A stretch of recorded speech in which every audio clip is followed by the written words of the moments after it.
Hey, Scott Sambucci here over at Sales Qualia, and it's time for segment number 4 of the series of LinkedIn Lives and podcasts I've been doing around Startups Are Ultramarathons, Lessons from the Trail. So if you've missed the first 3 segments, no worries. I'm basically doing these kind of in a modular format, but what I want to do is just give you a quick preview of what we're going to be talking about, and that way you'll have some context if this is the first time you're tuning in or listening to these segments that I'm calling Lessons from the Trail. So I've been training for, and at the time now, it's July 1st that I'm recording this. I've now competed in the Western States 100, which is a ultramarathon, 100-mile ultramarathon, starting in Olympic Valley, California, finishing up in Auburn. I'm not going to talk about the race quite yet because I've been sharing these lessons from the trail based on some notes I've been compiling over the last couple of months, moving into and sort of pre-race. So I'm going to do a couple of different episodes post-race, so stay tuned for those. More of this coming along. So these are pre-race kind of lessons from the trail. And what I mean by lessons from the trail, when I think about running a startup, and I've been involved as a head of sales in 3 different B2B startups, tech startups. So I know what it's like to be in those shoes. And today at Sales Qualia, I mean, we've now coached hundreds of B2B tech startups over the years in their journey from startup to ramp up and through to scale up. So I know what it takes to go every single day, and I know every single day feels like a sprint, or every week feels like a sprint. You're sprinting on product, you're sprinting on hiring, you're sprinting on sales, you're sprinting to the next funding round, and you're constantly out of breath. What's important to remember is that journey to go from idea to impact really is an ultra marathon. It's a 10-year plus race that you're on, and you can't just keep sprinting. And I think it's important to keep some perspective. And so as I do these ultra marathons as part of my life, with lots of time on the trail doing training, I'm always thinking about, well, what's the context here? What are the lessons from the trail that I can bring into the life of startups, and particularly thinking about startups and startup selling. So in this episode, what we're going to do is talk about 2 more lessons, sort of 2 final pre-race lessons that I wanted to share. I was hoping to get to before I ran the race, but just ran out of time getting stuff done at work and getting ready and all those good things. So if you missed the first 3, like I said, a couple of the lessons that we covered, just to quickly recap, is number 1 is make hard things routine. Number 2 was prepare to train. Number 3 is communicate with your team and schedule everything. Number 4 is automate decisions. Number 5 is cover every detail. And number 6 was no wasted miles. And so those were 3 different episodes, 2 lessons per episode that we covered. So you can definitely go back and check those out, listen to those in the podcast, or find them on my LinkedIn profile and watch those videos, because in each one of those 6 areas I've talked about how the lessons from my training, my lessons from the racing that I do, specifically relates to what it's like to run and build and ramp up and scale up a startup. So we're going to continue with the 4th installment here, and then we'll go for about 20 minutes or so, 30 minutes or so. I've got 2 more lessons I want to share, and we'll take it from there. And then you can tune into the post-race LinkedIn Lives and podcasts that I've got coming. I'm already starting to think about those. I've actually got some notes written down, so you can expect some more installments around this theme that startups are ultramarathons, because they really are in so many ways. So let's dive in. So lesson number 7, or number 1 for today, number 7 in this series, what I wrote down is incrementalism. Incrementalism. I don't know if that's a real word or not. It's just a sort of a term that I've thought about when it comes to training. And so when you think about a race, an ultra marathon, oftentimes people that I speak with are like, oh my gosh, like how do you run 100 miles, or in some cases 200 miles? I've done a couple 200-mile races. Like God, like how do you run 100 miles? And typically my answer to that is, well, so first of all is I don't think about it as running 100 miles. I think about it as running 100 miles, meaning like 1 mile increments, or even in the race, it's station to station is one of the sort of mantras that people will talk about. Like every aid station is 5 or 6 or 7 miles away. In some of the races, sometimes they're a bit longer, but you don't think about the magnitude of the whole race. You just think about station to station. And when it comes to training and sort of ramping up and getting ready for these races, I remember thinking about the Western States 100, 10 years ago. before I even started doing ultramarathons. I was doing longer distance endurance races. I was doing Ironman triathlons and some other things.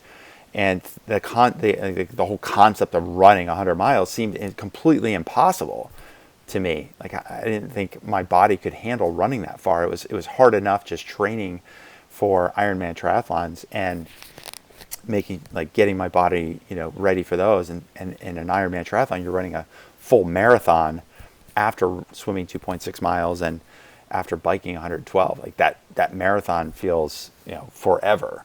And just training for that and trying to run 30 or 40 miles a week in training felt really hard. It was hard on my body. I just couldn't handle more than 30, 40 miles a week. So the idea of running a 100-mile race in 24 or 30 hours just seemed completely impossible. And further, when I think about the Western States 100, I know this trail really well. I've run parts of it. I've run almost all of it over the course of the last couple of years. And even as recently as last fall, I attempted an FKT, which is called a fastest known time. So with the pandemic and all the races shut down, I was looking for something something of magnitude to do. And it turns out that to my knowledge, nobody had ever completed a 200-mile trek from Olympic Valley down to Auburn, which is the Western States 100 course, and then turning around and going back, which would be a 200-mile trek. And so there was one other person that had tried it, and he wasn't able to complete it. And I read his press release, and I'm like, wow, that's really interesting. Nobody's actually done this, so maybe I could do it. Why not? And I've talked about this in previous podcasts as well, this FKT attempt. And even in training for that FKT and even doing that FKT, I remember leaving Olympic Valley at 5:30 in the morning and running all the way down to mile 70, almost 78 of the Western States course. And there's parts of that course, I remember some of the climbs coming out of this place called Devil's Thumb, which is appropriately named. It's a 1.5 mile climb where you're climbing 1,500, almost 2,000 feet out of this canyon up to a peak. And a second climb is up to a place called Michigan Bluff. And again, it's just a 2,000-foot climb over about 2.5 miles. It's just these long, enduring climbs that just take forever. And I remember in that FKT thinking to myself, my gosh, how could anybody do these climbs as part of a 100-mile race, and how could they do that fast enough that they could get done in 24 hours?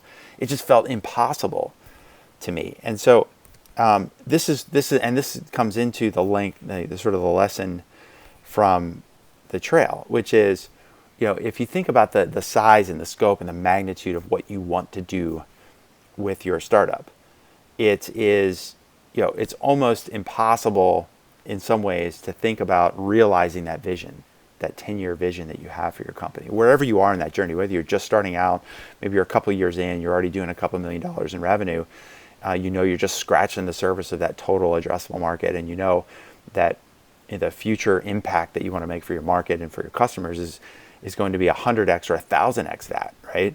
It just, in some days, the vision is important for you as a founder, but it can also still feel intimidating. It can feel overwhelming. And what's important is when you're thinking about these races and thinking about your startup, is that's the concept of incrementalism. It's how do we do small things every day that builds the foundation, that puts us on the path, that keeps us on the path, that moves us to the next step, gets us that much closer to the final destination. And so just in the last 6 months, as I've been training for this race, there's a couple of things that my coach had me do to help prepare. So, hi. My wife just came home. I'm doing a LinkedIn Live. Oh, okay. So one of the things he had me do is this idea of doing some hill runs and specifically doing repeats. So I've talked about these repeats that I've done on Wednesday morning. And so starting in January, almost every Wednesday, I go out to this one place and do these hill repeats. And I time myself on these repeats. What's the lap time? How long does it take me to get to the top? How long does it take me to get back down to the bottom? And then doing that repeat. And, you can track your time on Strava. And I remember, early in the year, it was everything I had to get from the bottom to the top of this one climb in under 20 minutes. I remember I'm looking at my times right now. It was 19 minutes and 44 seconds. And I remember getting to the tower at the top of this climb thinking like, yeah, I made it in under 20 minutes. And then incrementally every week, every month, as I was going out there and doing repeats, 3 of those in a day, and sometimes in one case 5 in a day, my times on those repeats slowly came down and slowly came down. And I remember the first time I broke 17 minutes, and it felt like, wow, this is a huge achievement. I went from nearly 20 minutes down to 17 minutes. It's think about that. It's a 15% improvement on your time. And then finally, in my last preparation, the last couple of weeks leading up to the race, the last time I was out there, I was able to do that one repeat in 15:30 from gate to tower, like powering up this hill. So, almost a 25% improvement. But that 25% improvement didn't happen in January. It happened from January all the way through into May, because I was going out there being consistent and incrementally improving my time. So just going from under 20 to under 19 to under 18, under 17, 16, and then finally getting that time of 15:30, right? And so I think it's really important when you think about all the different aspects where you can apply this concept of incrementalism to your startup. I mean, it could be something as simple as like increasing your prices. Like chances are you're probably underpricing for the value that your customers are getting. If you have customers right now and they're happy and they're delighted and they can't believe that they're getting so much value out of you, there's probably a signal that you should be increasing prices. And it can feel intimidating to increase the prices. So that's an opportunity for you to just incrementally increase prices for the next sale that you have. Increase prices 10%. Chances are your customers, your prospects won't even know the difference. The only person that knows the difference that you've increased prices 10% is you. If you're charging $3,000 a month to your current customers, and for the next prospect you tell them it's $3,500 a month, more than a slight increase from the $3,000, or even $4,000 a month, increase from 3 to 4. The chances are like the difference in the decision between $3,000 and $4,000 a month is probably pretty small, right? If you're charging $100,000 a year to use your platform, what if you charge $125,000? Would your customers really notice the difference? Would your prospects really notice the difference? Is the decision that much different for them to spend $125,000 versus $100,000 with you? I mean, you could add an implementation fee as an example. That's a way to increase your prices incrementally. Some other ways to think about incrementalism and how it applies to startups is like, how do you, like a lot of startups know, like maybe you've gotten a lot of customers from inbound, or you've gotten a lot of references and you want to start an outbound sequence. Like outbound and reaching the market more aggressively is one of the ways you're going to go out and find new customers, but it feels intimidating. It feels overwhelming to have a completely built out 20-touch outbound sequence using a platform like Outreach or SalesLoft. And it's just like the concept of going from 0 outbound to all of the things that you see other companies doing can feel overwhelming. So the concept of incrementalism is like, well, look, what if you just took 100 contacts out of your database and you ran a 5-touch sequence with them? That's the first version of outbound. And that 5-touch sequence could be 3 emails, a LinkedIn message, and a phone call. Like you can do that with 100 contacts. Do 20 a day, every day for a week. And you started off those sequences. And now every day you're just contacting the next 20 with touch number 2. So these are easy ways that you can incrementally get from what might seem like big and overwhelming, but just starting really small and making small progress. Another example might be moving up market. Maybe you're selling to the SMB segment, or you're selling to the mid-market segment, and you're selling 20, 30K deals, and you feel like you want to make the jump to 100K deals, or you want to make the jump to selling to Fortune 500s.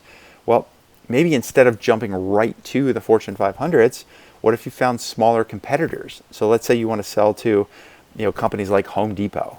Maybe that's a target customer for you. Well, that's one of the biggest companies in the United States, one of the biggest companies in the world, right? Well, what if instead of like trying to jump straight up to selling to a company like Home Depot, what if you found some regional companies like Orchard Supply Hardware, OSH, which is a company, there's locations out here on the West Coast, or 84 Lumber, which is out on the East Coast, or Menards, which is I think it's in the Midwest. Bigger chains, have 20, 30, 50, 100 locations. It's not Home Depot, but it's a chance for you to move up market and sell to some of the bigger companies that have bigger marketing or bigger budgets.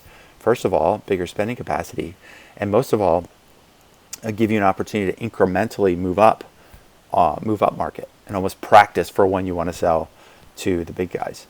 The same thing with hiring, right? People like, I want to hire a whole sales team. I want to hire SDRs. I want to have, a couple of full-time SDRs. That can feel big and feel intimidating. It can be expensive. Well, what if in incrementalism from that standpoint, what if you just hired 2 part-time SDRs?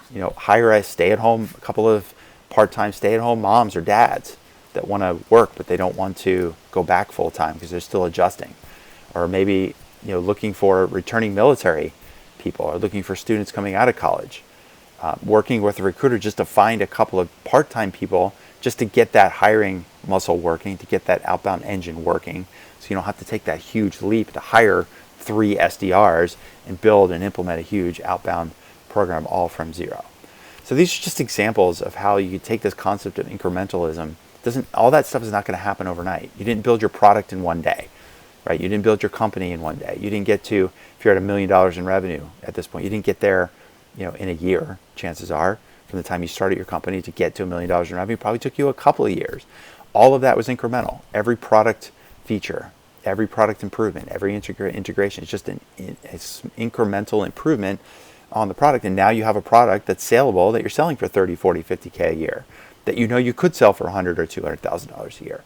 All that happened incrementally.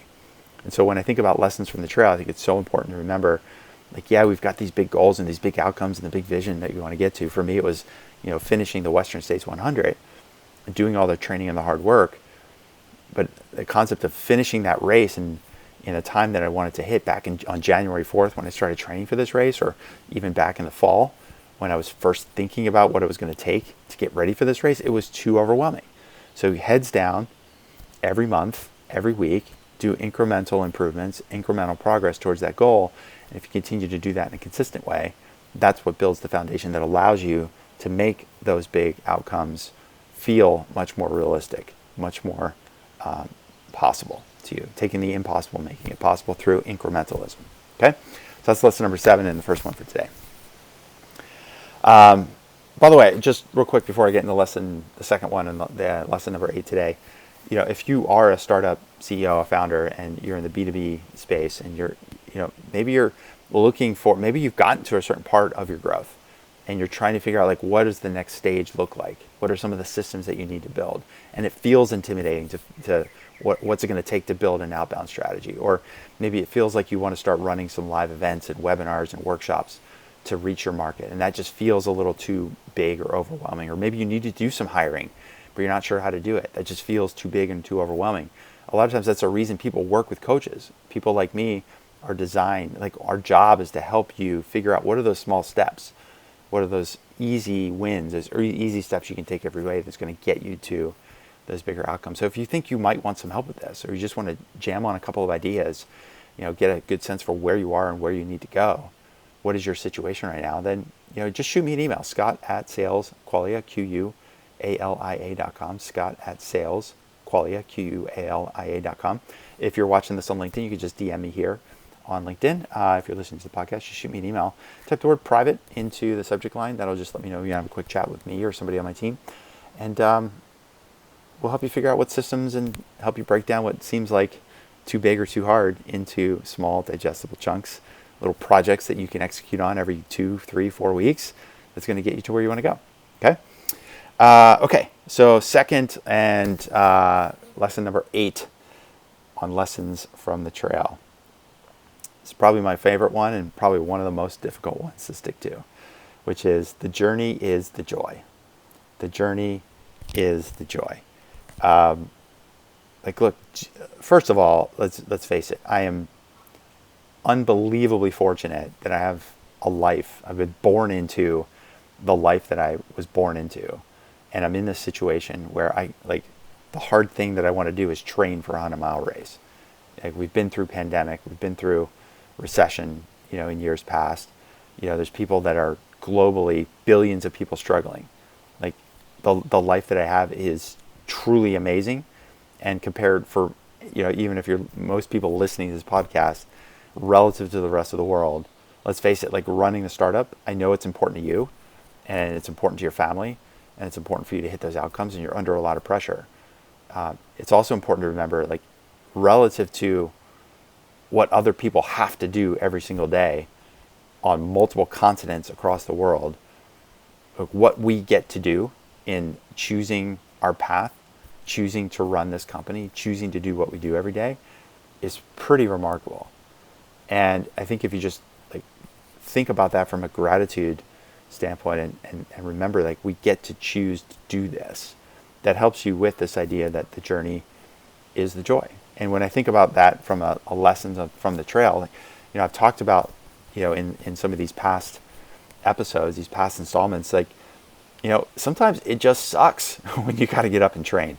It sucks to get up at 3:45 in the morning on a Saturday, knowing like this is the day I actually want to sleep in and get some rest, but instead I've got to get up at 3:45 because I want to get out of the house at 4:15 so I can hit the trail by 6 and be home by noon or 2 o'clock, right?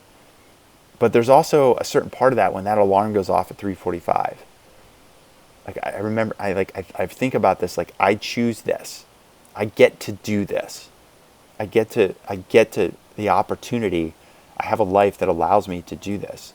I have a spouse, my wife, who's unbelievably supportive. I have a son who's happy and healthy, who gets to play with his friends on the weekends now, which he couldn't do a year ago. And he's happy on Saturdays just playing with his friend down the street. And it's easy for me to just leave the house on a Saturday morning at 4:15 in the morning and be gone for 8 hours and run on a trail. So I get to do that. Like there's a certain joy in that moment when I might feel like, do I really want to get up? And I see 3:45 and I just remember like, I get to do this. This is amazing that I get to do this. And taking pride in those actions, taking pride in doing the hard workouts, taking pride in Sunday morning when I go out and do deadlifts and pull-ups and, the heavy lifting workouts that I do. My coach tells me are completely optional, but to me, I tell myself, no, he says they're optional, but to me, they're required. Like there's a certain joy in being able to choose that and how I feel when I'm doing these hard things.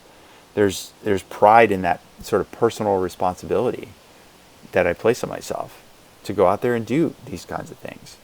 And, of course, when you're out there on the trail and it's a nice downhill stretch and it's easy running and you kind of zone out and you feel like you're kind of floating a little bit, those are the times where it's like, wow, trail running is magical. It feels like you're in a completely different dimension. And then there are times in training where you're climbing up places like Devil's Thumb and it's 90 degrees out and you're feeling the heat and you're feeling tired and you tell yourself like, man, here I am 20 miles into a run and I still got, another 15 to go. But then I tell myself like, I choose this. This is all training. This is all opportunity to get better. And so just remembering like every day when you get when I get to do this trail running, when I get to do this training, I just try to always keep that in perspective. Like I choose to do this and I'm in an unbelievable situation that I get to do it. And even when I'm doing the hard stuff in training, that journey is the joy, because I don't know if I'm going to be successful or not in the race. The struggle is guaranteed, but success is not. The training is required. You have to do the training in order to be prepared for the race. But just because you did the training doesn't mean you're going to be successful in the race. Any one of 10 or 20 things could go wrong. You could have a bad day with nutrition and your stomach's just not keeping food down. You could twist an ankle, like that simply on the one of seemingly millions of rocks on the trail or roots, easy to trip, easy to turn an ankle, and that could end your day. Right? It could be hot and you end up getting dehydrated. You could have too little salt or too much salt in your system and your body can shut down. So, there's all kinds of things that could happen. There could be a wildfire that could completely end the race. They've canceled the Western States 100 in past years because of wildfires. Last year they canceled it because of COVID. Like we can't guarantee that the race is even going to go on. And if it does go, I can't guarantee I'm going to get to the finish line. Any one of 100 things could happen and go wrong that could prevent me from getting there. And so it's important to remember, like, this training that I'm doing is the journey, and the journey is the joy. It's knowing that I've done everything possible to put myself in position to complete this race and hopefully complete that race in under 24 hours. I've done everything I can, and there's pride in that and there's joy in that, because I know when I do get to that starting line and the gun goes off, regardless of what happens, I've done everything possible, and there's a certain sense of contentment and joy, knowing that through those last 6 months that I've been training, that journey has been a joyful occasion. It should feel like, regardless of what happens, I should feel proud of the fact that I put in my best effort. And it should feel that same way with you. So, the journey is the joy for you in your startup, and especially with sales is like, look, maybe you don't like prospecting. Maybe you don't feel like, I don't like sending cold emails out. I don't like pinging people on LinkedIn. I don't like doing cold calls. But that's okay. Like, that's part of the journey. And every time you're doing those things you don't like, remember you're getting better at something that you don't like. You're going to learn something that's going to be important for you, whether it's today or this week or in the next 3 months when you have to hire your first SDR. Like, that journey is the joy. Take joy in the fact, even if you don't like doing it, take joy in the fact that you are learning something. Maybe you get nervous before sales calls, and that's okay. I tell people this all the time. When I'm talking to somebody about our program, I always feel a little bit nervous because I'm excited and I want to make sure I'm going to do well. I want to represent the company well. I want to represent what we do well. I want to help this person. I want, from an ego standpoint, of course you want to hear people say yes and not say not right now or not a good fit or something else, right? So when you're feeling nervous before sales calls, embrace that, because it means when you're nervous, it means you care. Like, that's part of the joy. That's part of the emotional roller coaster that people talk about. Because without that emotional roller coaster, like, is it really worth doing? Having those highs, having those lows, when things get hard, that's the most important time to take a moment and say, wow, things are hard. This is great. My wife once told me when I was really struggling with the business a couple of years ago, I had this little stretch of a month or 2, 3, I can't remember how long it was. I was just like, God, everything feels like a grind. I was so frustrated all the time. And I was just talking to her about it one night, and she said, look, you have hard problems because the only problems you have left are the hard ones. You've solved all the easy ones. And that really helped things put in perspective for me. And I was like, wow, that's a great way to think about it. So the hard problems are ones to embrace, because that means you've solved a bunch of easy ones. That's another way to kind of keep things in context. The journey is the joy. If you screw up, like, people are going to screw up. And yeah, it's okay to be mad at yourself for a couple minutes. It's okay to feel like, I blew that opportunity. But there's a saying in ultramarathons, which is, don't let a DNF, did not finish. It means if you don't finish a race, you DNF. Don't let a DNF become a DNL, meaning you did not learn. Right? So just because you DNF'd a race doesn't mean you failed. It just means you didn't hit the finish line. So don't let that DNF become a DNL. And it's the same for you. If you screw up a sales call, if you screw up a presentation, if you screw up an interaction with a client or a customer, that's okay. It's going to happen. Learn from it. And then be happy that you had that opportunity to learn. Be genuinely happy when you have a new client, when you bring on those new customers. Like, look that person in the eye and say thank you. Because those are the engine. That's the revenue that's going to help you grow. Like, just remember, you get to do this every day. You're in a position where you get to listen to this podcast or watch this thing live on LinkedIn. You're not doing one of the terrible things that billions of people in the world have to do just to stay alive every day, with access, without access to clean water, or having to worry about bombs, or having to worry about social and political insurrections, or having to worry about personal safety each and every day. Like, we choose this. We get to do this. So just remember that, however hard it is, it's okay. It's supposed to be hard. If it was easy, everybody would do it. So the journey is the joy. And that's my 8th kind of pre-race lesson from the trail. So that's it. We're coming up to half an hour, which is a good place to stop, I think. Hopefully not too long and not too short for you.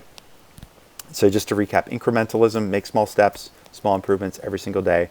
Yes, keep the vision in mind, but then just remember, you're not going to get that 10-year vision. You're not going to make that 10-year impact today.